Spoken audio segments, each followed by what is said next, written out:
Hello friends, welcome to Third Style Garage. My name is Doug and this is Dale. And this is episode 63 of the restoration of Hendrick.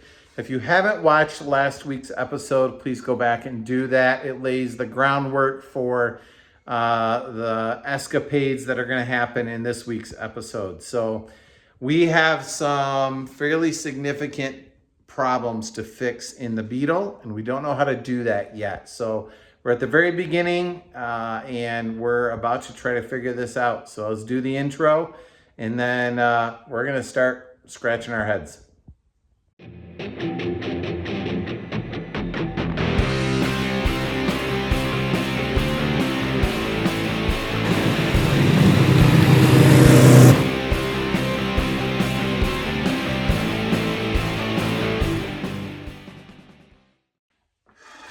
All right, welcome back. So here's our idea. For whatever reason, probably a dozen different reasons all mixed together. The car is more compressed, or the door gap is smaller than it was before. And it could do with a variety of things I listed before. Bushings, fixing things, whatever. What we need to do is to figure out how to open that up. With the way it sits right now, and we still don't have these bushings back here, which will make it worse. You can see that the door is about a 1/2 inch low. It's about to overlap here. Without a shim, it hits there. And we need to fix that. So our thought is, how can we open that up? Now, a long time ago in a former life, when we had this situation before, the A-beam was out, the axle beam was out, the fender was off, and we literally cut all the way through the front of this to open up the whole front quarter and separate it from the heater channel, and we jacked the whole front of the car up so that the whole front windshield moved forward, and we re-welded all of that on the heater channel side and on the outer corner side to get the front nose where we needed it to be, because it was not square it was not where it was supposed to be the way it was. And that solved a lot of our problems, got the doors the way they were. In essence, we kind of feel like we need to do that again and move the whole front of the car forward. We want to keep these two hinges relative to each other. If we could move both of them like that, obviously I'm exaggerating, but if we can move both of those hinges that way, this would go up and it would swing forward a little bit. That would fix our gap here, because right now our gap is too small. It would also raise this up, which would allow our body lines to match. So how do we reshape the car that way? Dale has a floor jack underneath the heater channel. If we lift up the car, now our heater channels are solid. They've been replaced. There's no rust in them. They're like new. So if Dale jacks that all the way up, the car will start to relax. The front will go down one side, the back will go down the other, and the door opens up, and you can suddenly see that we are very close to where we want it to be. We're not quite there. We're a little bit low yet, but that took care of about 90% of the problem. We can't really drive around with jack underneath it all day long, although we could put it in a museum and put a jack stand underneath it. So our thought is this, and I know it's crazy. We're at that spot. We're at that spot. We tried not crazy, and now we're going to try crazy. We are, and let the hate comments come, we're going to lift the whole thing off the body pan, and we are going to cut the bottom half of the heater channel. We're going to take a slice right through the bottom, approximately half of it, on both sides. We're going to marry the body pan back to the body with a slit in the bottom of the heater channel, and then we're going to lift up with a jack until we get the doors and the body, everything exactly the way we want it to be, and then we are gonna weld that slot up. Yes, it will be a repaired heater channel. I'm confident that we can burn a weld in good and strong. Probably stronger than a lot of rusty heater channels driving down the road today. And we know this is extreme, but it is the best idea that we've got so far. If you've done something like this, post a comment below. It'll probably be too late for us, but it might help somebody else. If at the end of this episode, it's all beautiful, that's our hope. If not, we will have learned dramatic things along the way. So we got work to do, so it's time for us to get busy. Probably not gonna film this part because realistically, we're just taking out 28 bolts. We're gonna put it underneath the hoist, lift it up, probably show a cutting, and then we'll drop it back down. So we gotta get cracking. All right, come take a look. So obviously the body is separated from the pan. About here was the point that we were jacking it with a floor jack underneath that allowed it to flex and get the doors the way we wanted.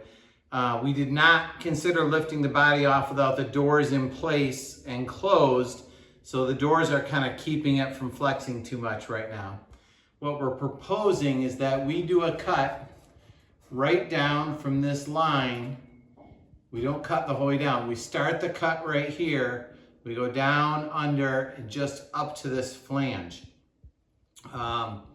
You think about suddenly if this is open, this can start to collapse a little bit. So this cut that we make will collapse as we're cutting it. We need to be a little careful that it doesn't pinch our blade while we cut. That's something for us to think about, Dale. Oh no, it's gonna open up as we cut. But later, we will lift here with a floor jack and this gap will close. And this top half of the heater channel is gonna start to bend. It's gonna have a fairly gentle arc. It's not like it's gonna kink right here because we're only bending it a couple degrees. It will have a fairly gentle bend, and then we will weld this up, hopefully giving us the door gaps and closure that we want.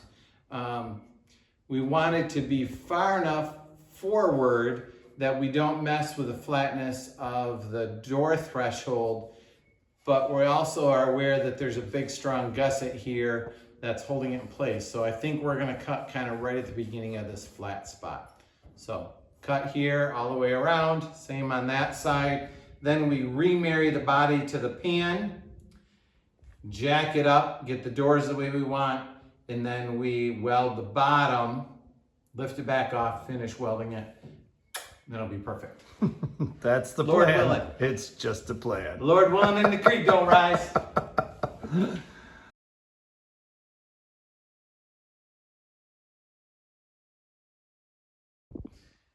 All right, you're on.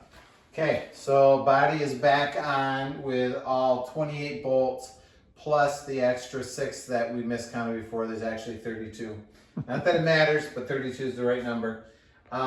You can see right down here, we now have a flexible heater tube.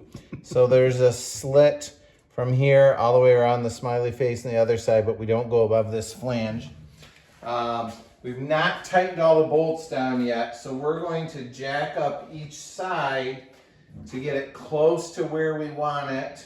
And then we're going to tighten all the bolts down, see what happens, and then start jacking it up and down to get it hopefully to stay where we want, and then we will re-weld that.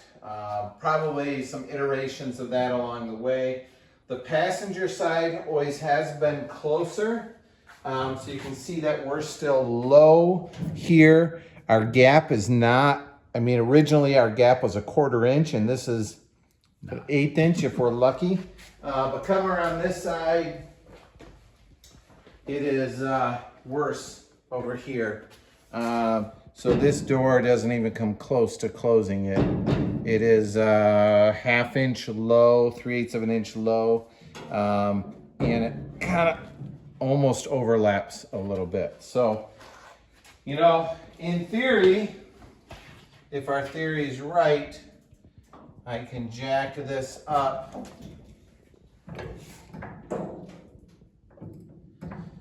I'm not getting as much movement as I thought. Oh, it just did.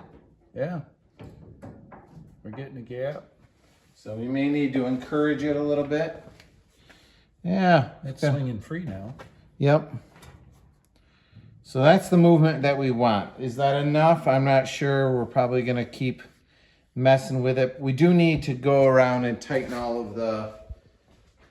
all 32 bolts yet, and then we'll see what that results in. So let's start tightening bolts, Dale. All right. Okay, this guy's a little high, but we got a nice 1/4 inch, and it's not impeding here, so we like that. Really close to a big win on that door. Yeah. The other door, show, I guess, how's that one, Dale? It's a little low and the gap's not as good, so, but it's way better than it was. It's at least free swinging now.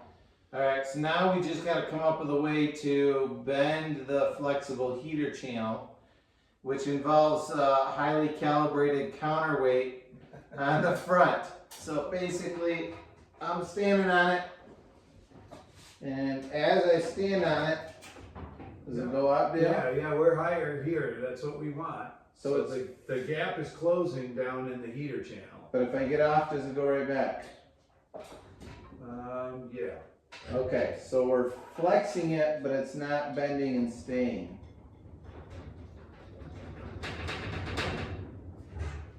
But it seemed to drop a little. Oh, now it's a little bit high.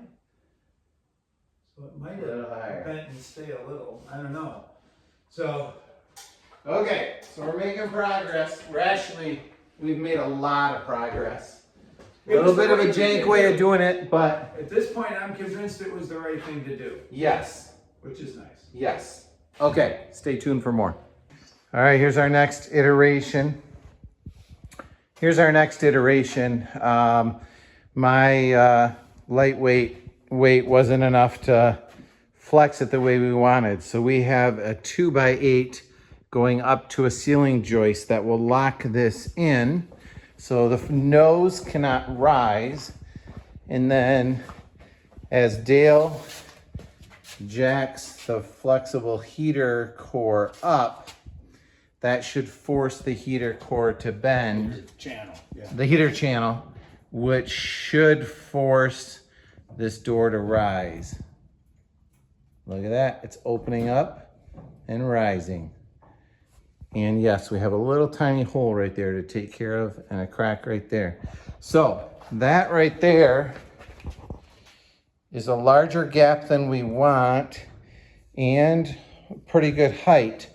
But the problem is, if Dale lets off with the jack, go ahead, it's gonna go back down.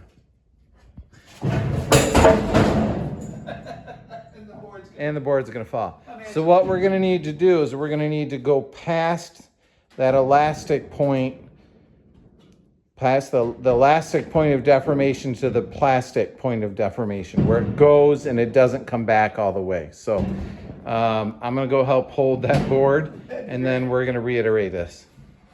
And somebody just opened the door.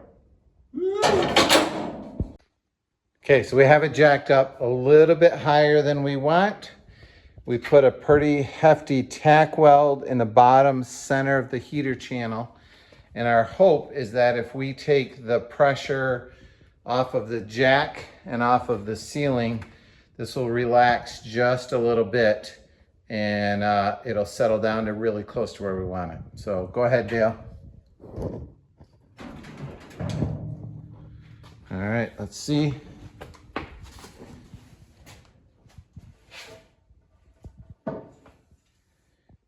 It's close. It's a touch low.